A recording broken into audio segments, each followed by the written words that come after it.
Stage 5. Overcoming subtle dullness and increasing mindfulness. 5. The goal of Stage 5 is to overcome subtle dullness and increase the power of mindfulness. Set and hold the intention to notice and immediately correct for subtle dullness. Powerful mindfulness will become a habit of the mind. Practice goals for Stage 5. At the start of Stage 5, attention is much more stable. You're free from gross distraction, but still experience subtle distraction.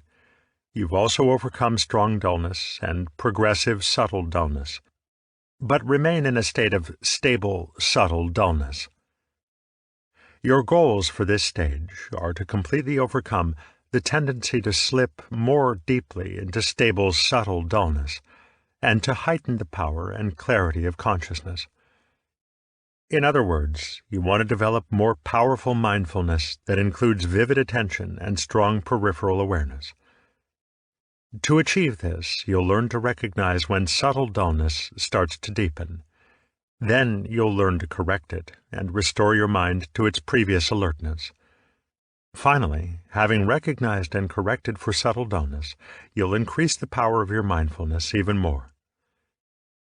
You've mastered Stage 5 when you've completely overcome stable, subtle dullness, and the intensity of mindfulness actually increases as your session progresses.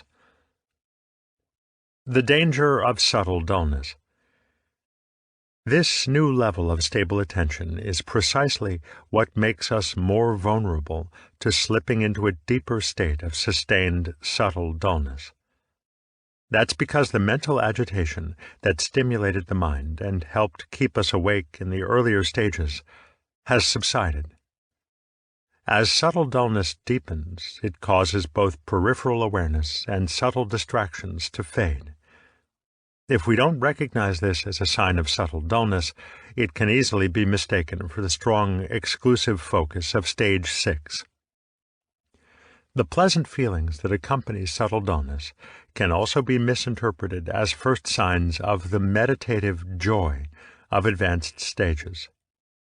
Without guidance, meditators often confuse a deeper state of subtle dullness with having achieved the more lofty states of later stages. We can sustain this type of subtle dullness for very long periods.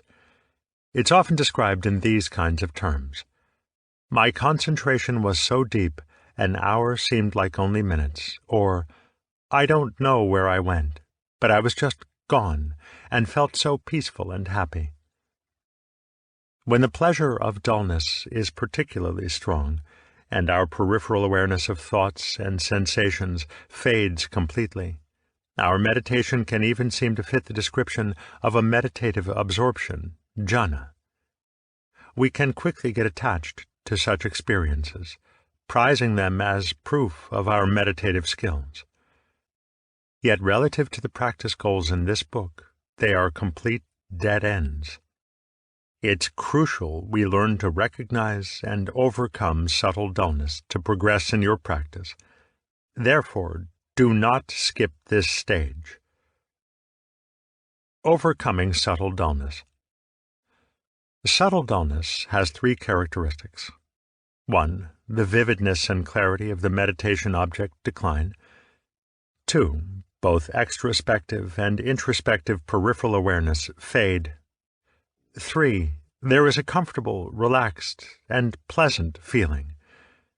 These occur together, though only one or two may be obvious at a time.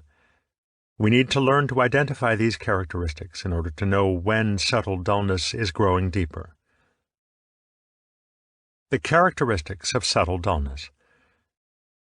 Loss of vividness. As subtle dullness deepens, the sensations of the breath are no longer as vivid, and your perception of the fine details aren't as sharp and clear as before. Once you learn to look for this change in perception, it's quite noticeable. An increase in the number of subtle distractions also causes a loss of vividness and clarity. This is because distractions are competing with the breath for available moments of attention. It's a simple correlation.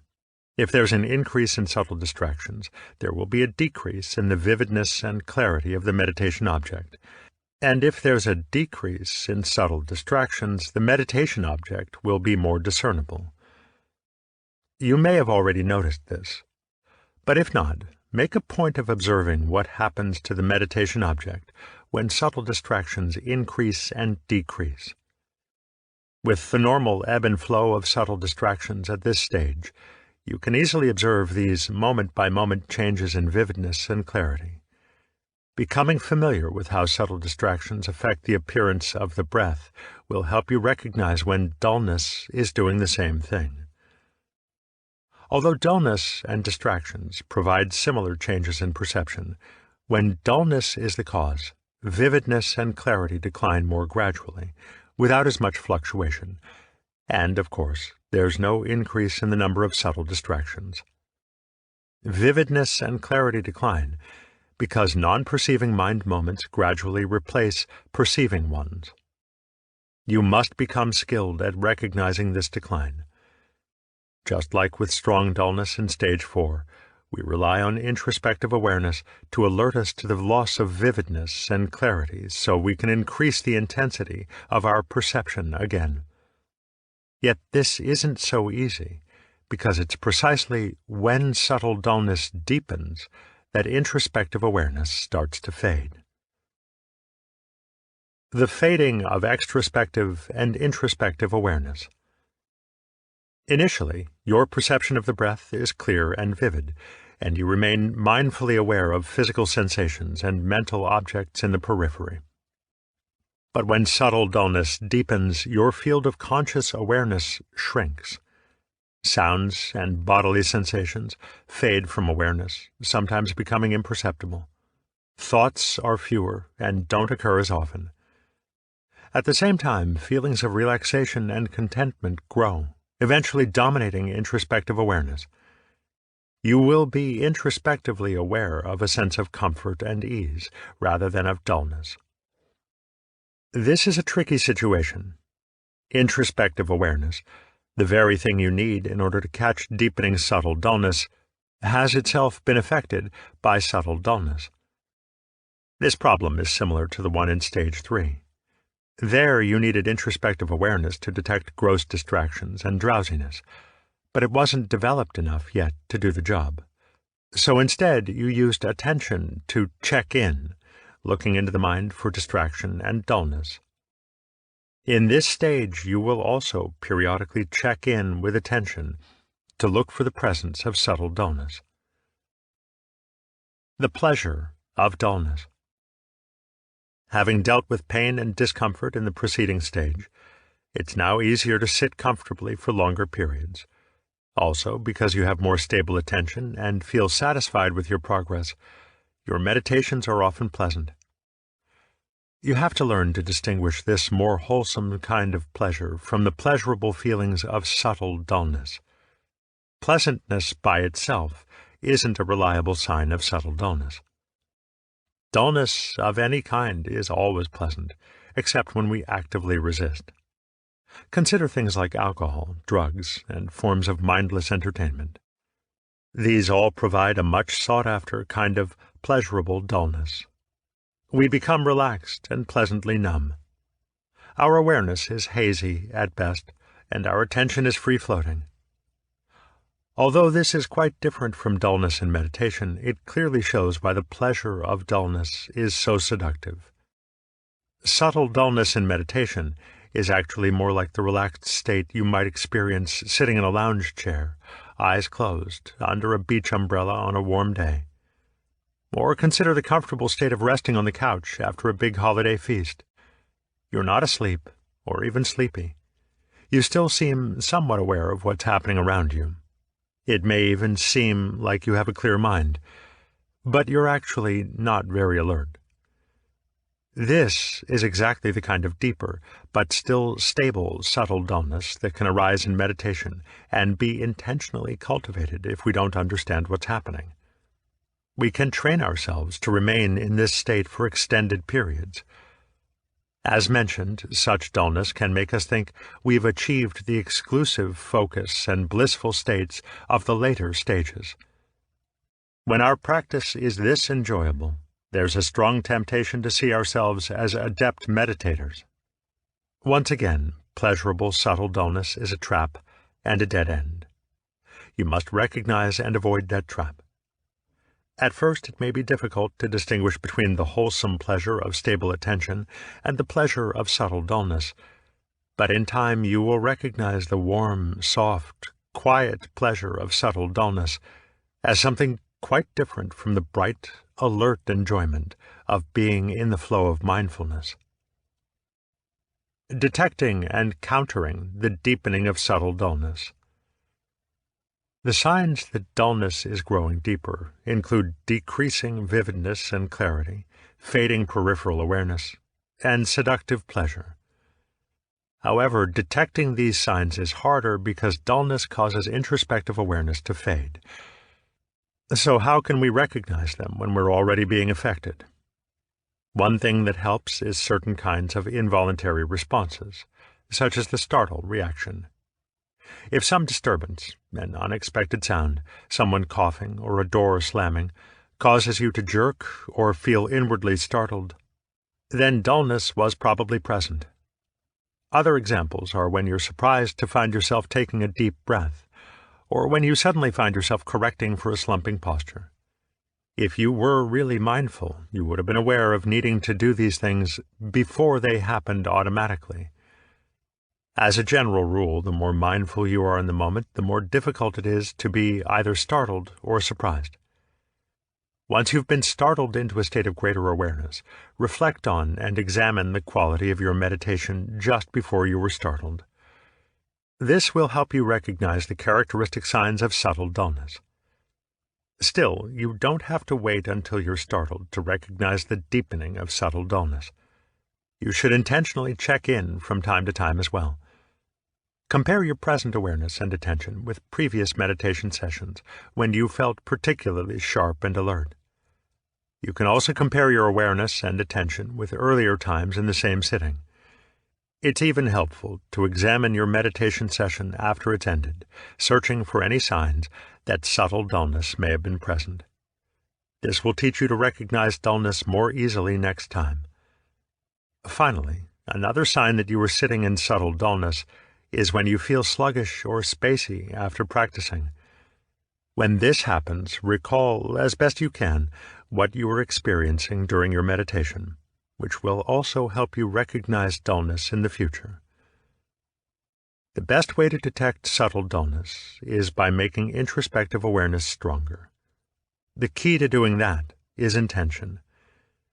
In stages 2 and 3, you intentionally emphasized continuous extrospective awareness. Now you must strengthen your introspective awareness. Hold the intention to remain continuously aware of what's happening in the mind, moment by moment. Be aware of which subtle distractions are present and how frequently attention shifts back and forth between them and the breath. Be aware not only of the contents of your mind, thoughts, feelings, underlying intentions, and so forth, but also of the activities of your mind. At the same time, keep cultivating the intention to observe the meditation object continuously with as much intensity and clarity as possible. That means you also need to hold the intention to know how well you're fulfilling this intention, which of course requires still more introspective awareness. And if vividness is declining, you want to know why. Is it because subtle dullness is creeping in, or is it due to agitation? In short, stay continuously vigilant about changes in the degree of dullness or alertness of your mind over time. Again, this vigilance is the result of firmly held intentions involving introspective awareness. Intentionally cultivating vigilant introspective awareness doesn't just help you detect subtle dullness. It's an antidote as well. Remember, dullness arises when perceiving moments of consciousness become non-perceiving mind moments. A strong intention to perceive actually reverses this process by producing more perceiving moments of consciousness. By just setting the intention to observe the breath clearly and vividly while sustaining introspective awareness, you directly influence the root cause of dullness. Sharpen up your observation of the meditation object when you notice a decrease in the quality of awareness and attention. Use the techniques of following and connecting. Follow the sensations of the breath while intending to perceive the details as clearly and vividly as possible. It's especially important to connect changes in the breath with the degree of alertness or dullness of the mind. When you're more alert, does the breath tend to be deeper or shallower, longer or duller? And how do the pauses change? What about when you're dull? Another way to counter subtle dullness is by expanding the scope of your attention to include the sensations of the body. This works to energize the mind because we automatically use more conscious power to observe sensations in a larger area. You will even find that your scope of attention tends to spontaneously expand at this stage. For instance, you might find yourself observing the sensations of the breath in both the chest and abdomen when you were intending to focus only on the nose. Be forewarned, when the scope of attention spontaneously expands, it can also disguise an increase in dullness. There are two ways this happens. First, if you don't have enough conscious power, an expanded scope of attention will only lead to a fuzzier perception of many objects at once. As a result, you may easily overlook the fuzziness of dullness as it creeps in. When this happens, you're actually in a state of double fuzziness, the fuzziness caused by expanding awareness and the fuzziness caused by dullness. The second way spontaneously expanded attention disguises dullness is that a wider scope includes many objects that can easily be mistaken for extrospective awareness. With this wider scope of attention, you may feel like you have a good balance between attention and awareness. But in reality, awareness is fading, and dullness grows deeper. So whenever you find your scope expanding on its own, be wary. Look inward to see if there's subtle dullness. Also, never rely on the subjective feeling of alertness and clarity. Examine the actual quality of both awareness and attention. To summarize, you want to detect any deepening of subtle dullness as soon as possible, then apply the appropriate antidote.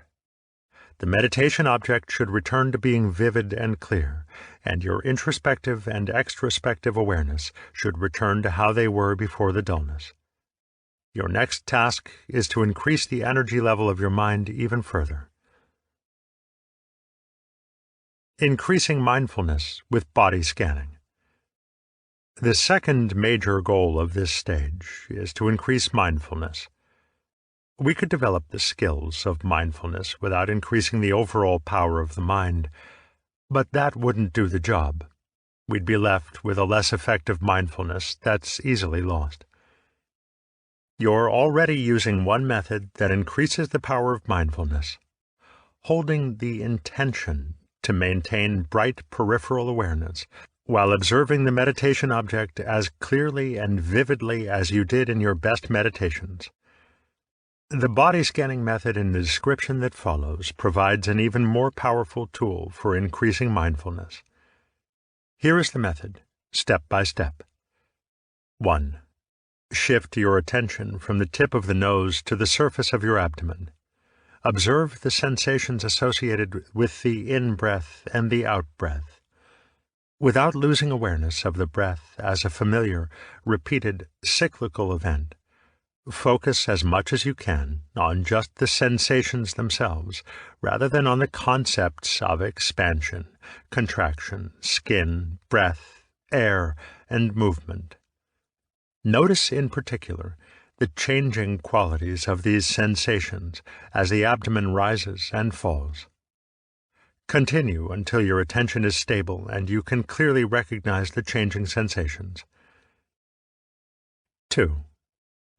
When the perception of the breath at the abdomen is well established, choose an isolated area of the body far from the abdomen, one where you wouldn't expect to feel sensations related to breathing. Shift your attention to this area, while at the same time keeping the sensations of the breath at the abdomen in your peripheral awareness. Consider the foot as an example. Shift the attentions to the front half of one foot. Thoroughly examine all the sensations in that part of the foot without losing awareness of the breath. Investigate the foot sensations to see if any of them change with the in or the out breath. When you first start, you will probably not notice any changes. Repeat this with the back half of the same foot. Then move to the calf and lower leg, again examining all the sensations while looking for any specifically connected to the breath. Repeat this for the other foot and leg. There is no special significance to suggesting the foot as the starting point. You could just as easily choose the top of one ear and then progress over the scalp and face. Where you start and the order you go in doesn't matter. Just start wherever suits you best. Eventually, you want to closely examine the sensations in every single part of the body, first in small, highly focused areas, then in larger ones. Always maintain peripheral awareness of the breath at the abdomen as you search for any breath-related sensations in other parts of the body. You can also apply the traditional and powerful Buddhist meditation on the elements to your observation of bodily sensations. These elements are earth, solidity and resistance; water, cohesion and fluidity; fire, heat and cold; wind, movement and change; and space. For example, when you focus your attention on the sensations of touch and pressure in your foot, you'll notice a combination of the earth and water elements. In terms of the earth element, your foot feels firm, and you can sense its resistance to the pressure from the weight of your leg above and the floor below. The foot has inherent solidity and volume, and a specific shape all its own. At the same time, it's yielding and malleable, yet doesn't come apart, despite being bent or twisted due to how you're sitting. This is the water element of cohesion and fluidity. Likewise, you'll notice different temperature sensations, fire, present everywhere in varying degrees. Your sense of the shape, position, and location of your foot are all manifestations of the space element. Finally, as you observe these sensations over time, you'll notice they constantly change, growing more or less intense, moving, even vibrating. This is the wind element of movement and change. It's the practice of observing the wind element that will help you discover the breath-related sensations in other parts of the body. In fact, in the Indo-Tibetan tradition, these breath-related sensations are called the inner winds. Remember, the elements practice is simply to help you investigate sensations with greater clarity. If you find it helpful, use it. If not, you can skip it. 3. Now, examine the sensations in one whole foot. Remain aware of the breath at the abdomen and keep searching for any foot sensations that change with the breath. Then closely examine the sensations in both feet at once, staying alert for those that change with the breath. Do the same for both legs. Continue to explore your entire body in the same way, first closely examining the sensations in isolated areas, then in increasingly large areas, and even in whole-body regions. Working your way through the body, you'll eventually reach areas where you can readily observe changes and sensations that clearly correspond to the breath cycle. These will almost certainly include the upper back, chest, and abdomen, and possibly the lower back, shoulders, and upper arms as well. These breath-related sensations are comparatively gross, produced by changes in pressure and body parts moving against clothing or each other. Eventually, however, you'll be able to detect very subtle changes related to the breath in every part of the body. As your sensitivity to these subtle changes increases, You'll have direct experience of and be able to understand the meaning of traditional terms like the flow of prana, the movement of the inner winds, and the circulation of qi. Wherever you find any changing sensations related to the breath, linger and explore them thoroughly. Once these changing breath sensations are distinct and easily recognizable, practice shifting the scope of attention back and forth between larger and smaller areas. Intend to perceive breath-related sensations with the same vividness and clarity for both large and small areas. For example, when you've discovered and investigated breath sensations in the upper arm, expand your scope to include the entire arm and hand, making sure your perception of those sensations remains clear and vivid. This won't just increase your power of mindfulness, it will also give you more direct control over your scope of attention. 4. Because this method involves so much careful scrutiny, your awareness of sensations becomes much sharper and clearer over time. Also, as mentioned, when you expand your scope of attention, you automatically use more conscious power. At some point, you'll realize you've entered a state where perception is much more sensitive, no matter where you direct attention. When this happens, and it may occur long before you've finished scanning the whole body, shift your focus back to the sensations of the breath at the tip of your nose. Notice how much sharper, more vivid, and intense your perception of the breath is, and also how introspectively aware you are of your state of mind. Practice sustaining this heightened perception as long as you can. When it declines noticeably, return to the body scan. Use the body scan when subtle distractions aren't too strong or numerous, and when your perception of the meditation object and peripheral awareness are both fairly clear. You'll find the technique is rather tiring at first because you're pushing your mind to detect very subtle sensations in unfamiliar places. It really is mental work. For this reason, when you're first learning the technique, don't scan the body right after sitting down. Otherwise, your mind will quickly fatigue, and you'll spend the rest of your session struggling with dullness. Over time, the body scan will get easier, until you can practice it at any point during your meditation without tiring. As your skill improves, you'll find the technique both satisfying and enjoyable. Remember, after this exploration, always return to the breath at the nose, since the purpose of this practice is to develop sustained, clear attention to your usual meditation object. Understanding Stage 5 from the Moments of Consciousness model. The Moments of Consciousness model gives us a better understanding of the practice at this stage. Think about a digital photograph. The vividness and clarity of the image depend on the number of pixels. Likewise, the vividness and clarity of the meditation object depend on the number of perceiving moments of attention whose content is the meditation object. If perceiving moments decrease and non-perceiving moments increase, subtle dullness is setting in, and the quality of perception declines. Subtle dullness can fool us into thinking that we have achieved exclusive focus on the meditation object. This is because mind moments that would have otherwise gone to distractions instead become non-perceiving mind moments, leaving us only with moments of attention to the breath. However, with true exclusive focus, almost all the perceiving moments of attention are focused on the meditation object without any increase in non-perceiving moments. It's also important to recall that these non-perceiving moments have a pleasantness associated with them. So as the proportion of such moments increases, so does the feeling of gentle pleasure. Finally, because non-perceiving moments carry less vital energy, the mind's overall energy level drops. Increasing the number of perceiving moments of consciousness through intention is the key to detecting and countering subtle dullness, as well as to increasing the overall power of mindfulness.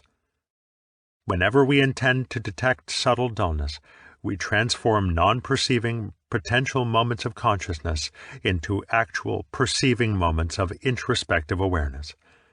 And whenever we intend to correct for subtle dullness by making our perception more vivid and intense, we transform non-perceiving moments into perceiving moments of attention.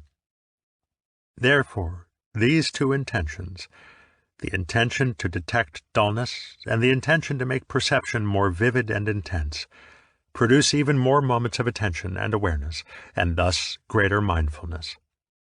Each moment of consciousness that carries the intention to make peripheral awareness stronger or the attention more intense helps create another such moment of intention in the future, and so on. Eventually, these intentions become self-perpetuating, one leading to the next, meaning the mind automatically detects and corrects for subtle dullness. Finally, body scanning involves the intention to perceive extremely subtle sensations in unfamiliar areas of the body. This recruits still more moments of consciousness, increasing the conscious power of the mind and leading to greater mindfulness. When this intention is applied properly and often enough, powerful mindfulness turns into a habit both on and off the cushion. Conclusion. You've mastered this stage when you're able to consistently sustain a high level of intense and clear perception of both attention and introspective awareness during most or all of your session. Attention will gain intensity, making all the details of the meditation object quite vivid. It will also gain in clarity, so you can experience the actual arising and passing away of individual breath sensations.